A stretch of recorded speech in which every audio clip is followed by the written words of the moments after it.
Sesungguhnya kami telah mengulang-ulang dalam Quran ini bermacam-macam perumpamaan. Dan manusia adalah makhluk yang paling banyak berdebat. Gitu maksudnya sebetulnya di ayat ini. Ini yang dipakai bahasanya aksaro. Aksaro itu bukan sedikit loh. Kasiro itu di atas 75%. Kasiro kebalikan dari kata kolil. Kalau kolil itu sedikit sekali. Kalau kasiro banyak sekali. Kebanyakan manusia sukanya berdebat. Ya kalian kan model-modelnya begitu. Bikin seminar, debat. Debat spiritual, tong datang.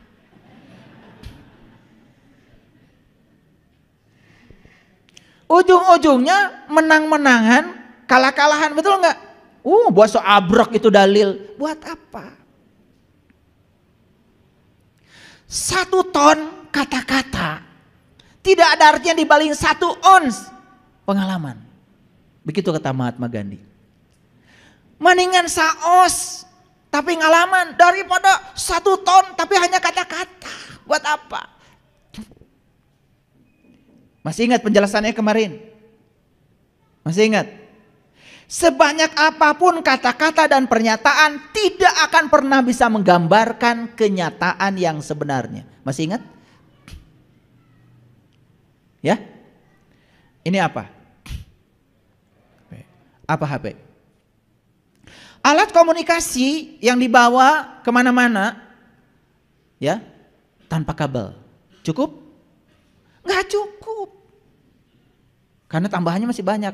Alat komunikasi yang dibawa kemana-mana, di dalamnya ada sejumlah aplikasi yang dibuat dari semikonduktor. Tambah panjang kan? Cukup? Belum cukup. Apa ini? Alat komunikasi ya yang terbuat dari semikonduktor ya, yang di dalamnya ya ada elektron valensi yang bisa berpindah dari pita konduksi ke pita valensi. Tambah pusing? Sok siapa yang mau mendefinisikan HP ini? Nggak bisa. Kenyataan ini tidak bisa dibuat menjadi pernyataan. Begitu dibuat pernyataan, pernyataan semakin menjauhkan dari kenyataan. Yang benar apa? HP adalah eta. Gitu aja. HP adalah eta, gitu aja. Eta pun cukup. Iya kan saya sudah jelaskan kemarin. Jeruk adalah gimana? Sebuah buah yang kecut-kecut. Ada manis-manisnya yang terbuat dari tanah, air, api, udara. Cukup? Gak cukup. Sebuah buah yang kecut-kecut, manis-manis, kadang-kadang keset. Ya. Yang terbuat dari tanah, air, api, udara. Ya. Yang di dalamnya, udah ya, ada air. Wah, udah tambah panjang lagi. Cukup? Sepanjang apapun tetap nggak cukup. Mana jeruk? Eta. Jadi kenapa kita lebih tertarik dengan orang yang banyak ngomong? Dan kenapa kita tidak tertarik untuk mengalaminya sendiri? Allah adalah ya Allah. Berani-beraninya mendefinisikan Allah. Allah yang tanpa batas yang gak bisa diterangkan, gak bisa dijelaskan. Tapi Allah menjamin bisa ditemui dan bisa dirasakan. Setelah menemui dan merasakan gimana? Ya gitu. Cukup? Cukup. Orang yang sudah tahu cicing. Gak kayak saya banyak ngomong. Saya pengennya kalau ngajar itu duduk aja. 2 jam di sini. Selesai semua bubar. Gimana? Ngerti Pak, ngerti. Ya gitu. Pengennya begitu. Saya udah teriak-teriak aja dari tadi. Masih bengong.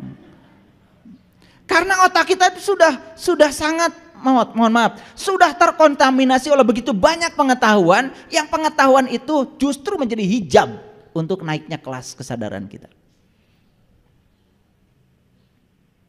Lanjut. Ini Quran surat Al-Isra nih, ya. Walaqad sarafna linnas fi hadzal Quran min kulli masalin. Diulang lagi. Dan sesungguhnya kami telah mengulang-ulang kepada manusia dalam Al-Quran ini tiap-tiap macam perumpamaan. Tapi kebanyakan manusia tidak menyukai kecuali mengingkarinya. Jadi apa maksudnya? Maksudnya kalau diceritakan perumpamaan mau, tapi kalau diceritakan yang sebenarnya di balik perumpamaan mengingkarinya. Saya juga bingung ya. Saya mengajar dari tahun berapa ya? Tahun 97 saya ngajar Ma'rifatullah itu. Sedikit sekali orang yang mau menerima kebenaran itu. Lebih banyak yang menolaknya. Tapi kalau dikasih yang perumpamaan, pada setuju. Oh, nanti itu bakal begini, begini, begini. Oh ya, senang. Tapi kalau saya bawa ke sini saat ini sekarang, bukan nanti, mengalami langsung, menolak.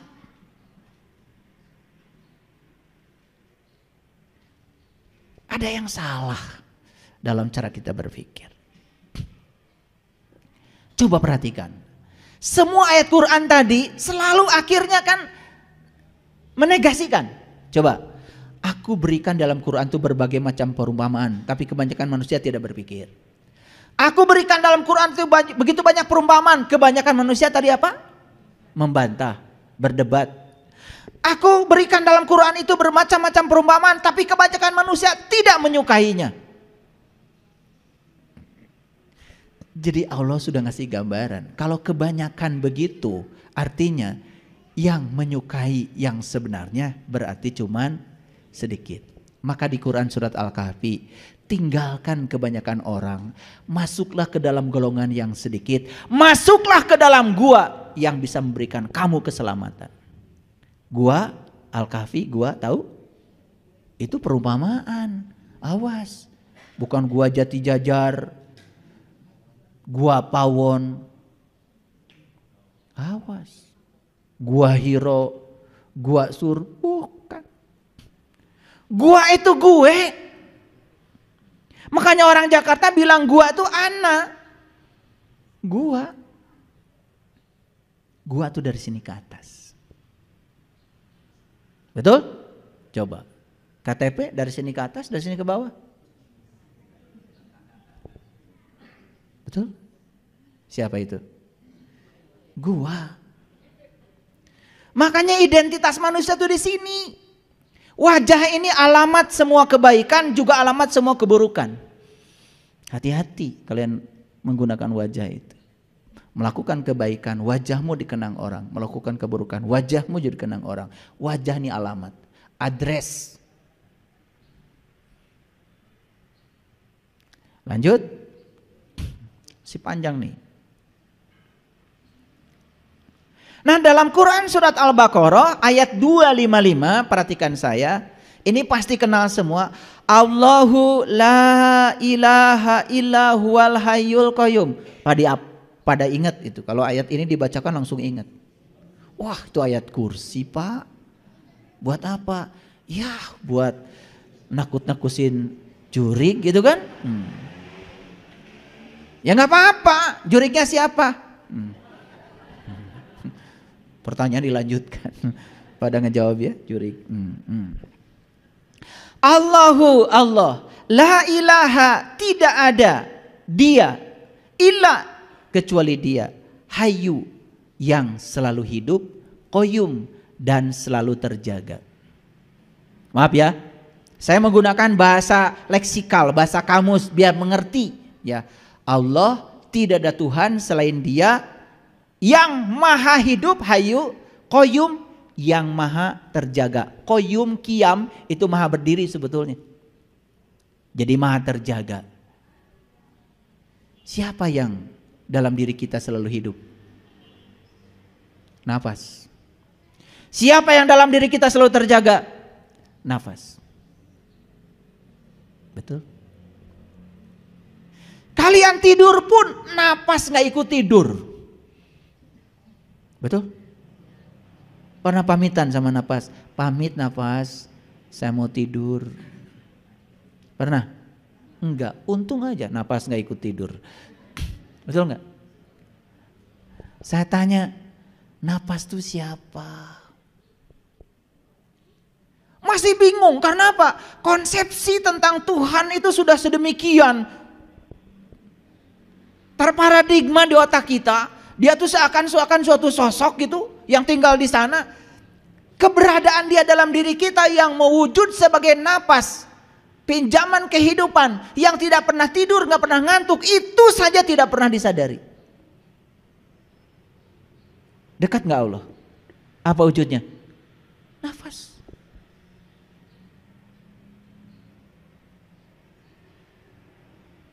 Orang melakukan kebaikan bernapas, orang melakukan keburukan bernafas. Allah ngikutin saja karena beliau itu adalah Rob, fasilitator. Terserah kamu. Karena di balik semua pilihan ada risikonya. Saya kasih tahu ya. Apa risiko yang paling besar dalam hidup ini? Apa? Apa?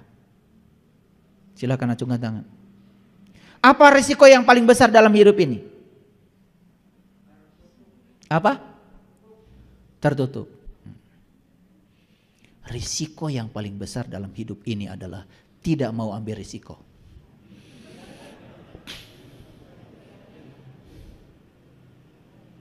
Betul nggak? Kalian tuh kalau ditanya muter jawaban kemana-mana. Risiko yang paling besar dalam hidup ini adalah tidak mau ambil risiko. Itu risiko yang paling besar. Dan semua orang yang tidak ambil risiko pasti nggak berbuat apa-apa, bukan? Mau dagang takut rugi, betul? Mau belajar takut pinter, betul nggak? Iya. Mau bisnis takut kaya,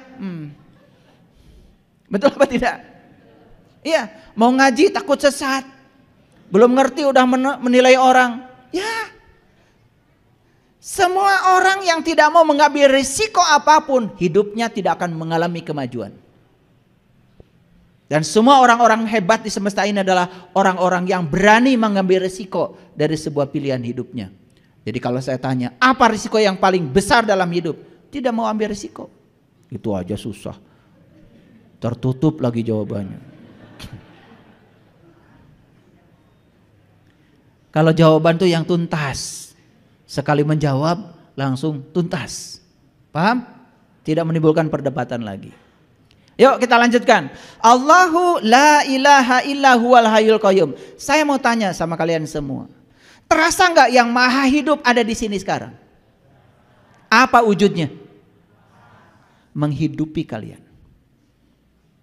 Betul? Terasa nggak yang maha terjaga menjaga kita saat ini? Terasa? Apa wujudnya? Dia tidak pernah meninggalkan kita sesaat pun. Kalian makan, selesai makan, dia yang ngurus semuanya. Mana yang buat anus, yang mana buat ginjal, mana yang buat darah, yang mana buat otak, mana buat mata, mana dipisah-pisah oleh dia semuanya. Sadar nggak? Masih mencari keluar? Kalian lagi nguris bawang di dapur, sek, kena darah, ada darah. Ambil betadin, tutup. Sel dalam tubuh ini hanya dalam sekejap melakukan aktivitas dengan kecerdasannya, menguntai diri untuk menghentikan darah dulu. Besok-besok menguntai diri untuk apa? Menyempurnakan yang terkoyak. Besok-besok menguntai diri untuk menyempurnakan. 2 minggu setelah kalian terluka, gak ada bekas lagi. Masih mencari Allah di luar dirimu. Masih mencari yang maha terjaga di dalam diri kita. Ya Allah, kalian bisa melihat karena kehadiran dia. Kalian bisa mendengar karena kehadiran dia. Kalian bisa mengunyah semua makanan dan merasakan semua makanan karena kehadirannya. Kalau tidak ada napas, semua tidak bisa dirasakan. Masih mencari di luar dirimu. Heran saya. Begitu diceritakan yang sebenarnya kaget. Tapi begitu cerita hayalan, oh Allah di sana sedang menunggu kita nih, di sana.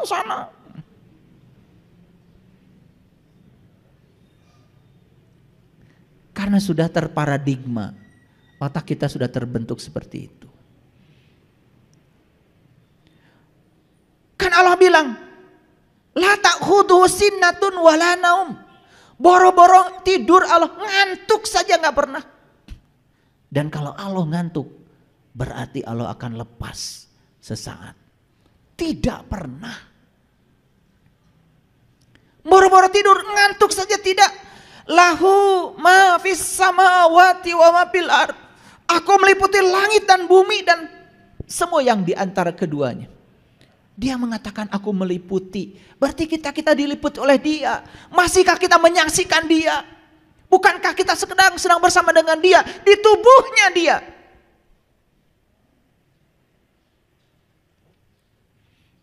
Kalau ikan masih menanyakan di mana garam, wajar karena dia tidak sadar. Padahal dia hidup di laut. Kalau burung masih menanyakan di mana angkasa, wajar karena dia tidak sadar. Tapi kalau manusia masih menanyakan di mana Tuhan, tidak wajar.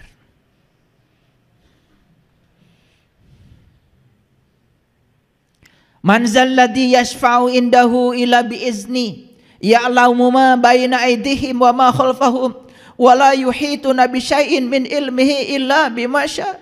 Wasi'a kursiyuhu samawati wal ard. Kursi. Apa kursi? Kursi itu siloka dari kekuasaan. Wasi'a kursiyuhu samawati wal ard. Kekuasaannya meliputi langit dan bumi. Itulah hebatnya yang Maha Kuasa. Semakin dia berkuasa, semakin dekat dengan yang dikuasainya. Terasa nggak kuasanya Allah pada diri kita? Kalian sekarang bisa menggerakkan tangan, kuasa siapa? Kalian bisa membuka kacamata, kuasa siapa? Kalian bisa memasakkan kancing, masuk ke lubang kancing, kuasa siapa? Itu bukti bahwa kursinya, kuasanya meliputi langit dan bumi. Itulah bedanya kuasa Allah dengan kuasa manusia. Manusia jadi RT masih gampang ditemui. Mulai jadi lurah susah. Jadi camat tambah susah. Jadi bupati tambah susah. Jadi gubernur tambah susah. Makin banyak ringnya. Hesek pangijeng setan. Makin tinggi jabatan manusia, makin jauh dari yang dikuasainya.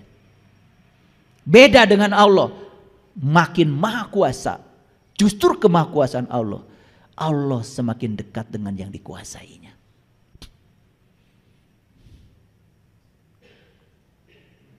Betul?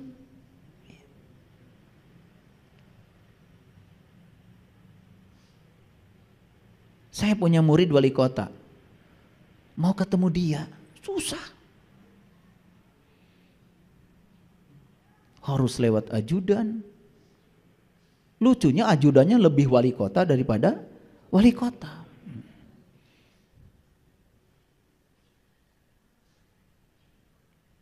Biasa kalau musim gini nih, pada pura-pura dekat dengan kita.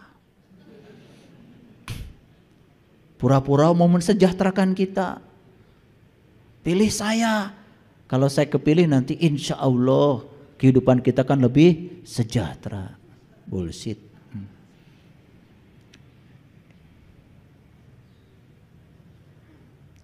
Ya saya bukan sedang menceritakan siapa-siapa. Saya cuma menceritakan bedanya kekuasaan Allah dengan kekuasaan manusia. Allah tuh makin berkuasa malah makin dekat dengan yang dikuasainya. Manusia makin berkuasa makin jauh dari yang dikuasainya. Kenapa? Itulah keterbatasan manusia. Kekuasaan manusia itu 5 tahun. Paling juga 10 tahun. Kekuasaan Allah tanpa batas. Tapi lucunya, lebih banyak manusia yang suka pada yang punya kuasa singkat. Dipuji-pujinya, didekati-dekatinya. Betul? Subhanallah. Kenapa kita tidak mencari yang abadi? Kenapa? Gantungkan diri kita kepadanya. Jangan gantungkan pada siapapun, apalagi yang punya kekuasaan sesaat. Damai. Kita tidak terjebak dukung-mendukung. Mau memilih, memilih saja, namanya pesta demokrasi. Tapi tidak konyol dukung-mendukung. Apalagi harus berantem karena dukung-mendukung. Yuk kita jaga NKRI ini. Kita jaga persaudaraan kita. Rayakan pesta demokrasi dengan penuh sukacita. Memilih yang berbeda gak apa-apa. Itu hanya, kan pemilu itu langsung, umum, bebas, rahasia. Yang tahu pilihan kita kan cuma kita. Betul? Udah, tetap bersaudara ya. Itu. Jangan korbankan persaudaraan kita untuk sesuatu yang sesat.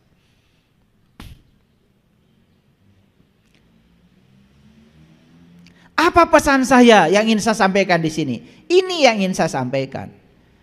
Ini yang ingin saya sampaikan. Di Quran surat lanjutannya, yaitu Quran surat 2 ayat 256, Allah mengatakan la ikraha fiddin. Tidak ada paksaan dalam agama. Agama urusan keyakinan. Keyakinan urusan percaya atau tidak percaya. Tidak boleh dipaksa. Berarti gimana caranya supaya percaya dan tidak percaya kita teka paksa? Betul? Itulah pentingnya kita kembali mengikuti cara beragamanya para nabi, para rasul. Nabi Muhammad, ya, kan sebelum beliau sholat, beliau Isra Mi'raj dulu. Betul? Beliau mencari dulu siapa Tuhanku. Beliau mencari dulu siapa yang harus aku sembah. Setelah kenal, ketemu, baru beliau sholat. Terpaksa enggak? Enggak, sholatnya itu karena cinta.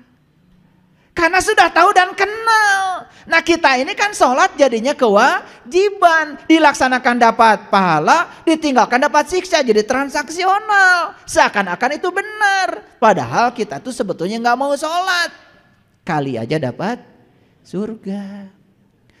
Sebetulnya gak mau sholat, cuma takut disiksa dalam neraka. Konsepnya sudah berbeda.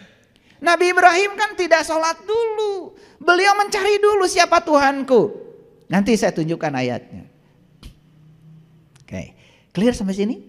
Nah, jadi itu metodenya yang harus kita ikuti. Makanya kata Nabi Muhammad, Qul in kuntum tuhibunallah fattabi'uni. Itu diabadikan dalam Quran kata-kata itu. Jika kamu ingin mendapatkan cintanya Allah, ikuti aku. Yuhibbukumullah, pasti Allah akan mencintaimu. Jadi Allah jadi kekasih, bukan mitra dagang kita. Paham? Banyak masalah tahajud, tambah banyak masalahnya.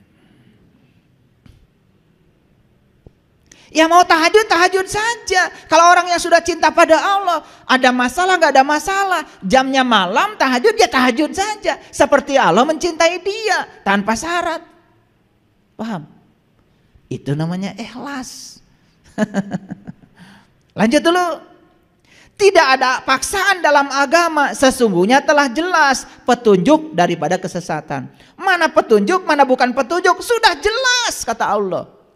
Asal kita ngikutin caranya beragama para nabi, para rasul. Ikuti mereka.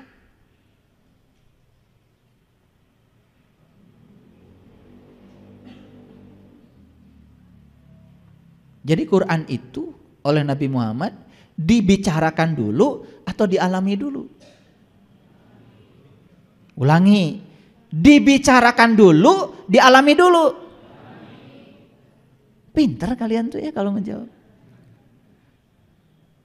Ulangi sekali lagi kalau gitu, dibicarakan dulu, dialami dulu.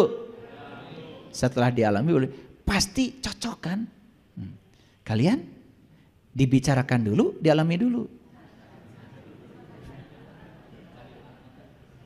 Jadi ngikutin siapa? Nabi Muhammad sholat dulu, ketemu dulu sama Allah. Hah?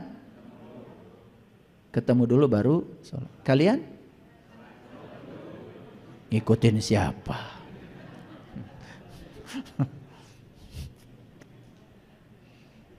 Sadar nggak ini teh? Bisa tertawa ya? Mentertawakan siapa? Itu. Selama ini mentertawakan siapa? Orang lain so.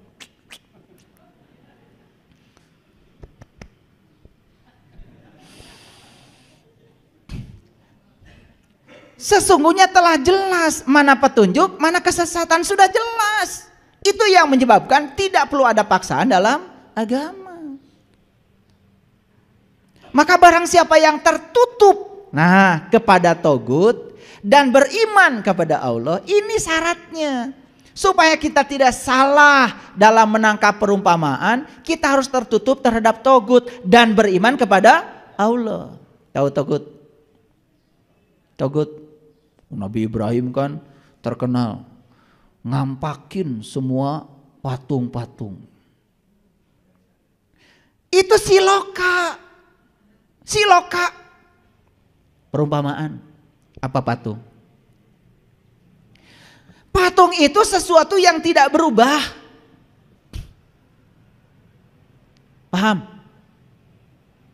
Patung yang dibuat oleh ahli seni gak bahaya, gak bahaya. Pernah ada yang ditonjok patung? Difitnah patung? Dihina patung? Oh, itu patung kurang ajar menghina saya. Itu patung itu yang dibuat oleh ahli seni, itu seni. Seni. Bukan itu yang dikampakin oleh Ibrahim, bukan itu. Patung itu yang paling berbahaya adalah sifat kita yang tidak mau berubah persis seperti patung tah eta. Asa pang benerna patung.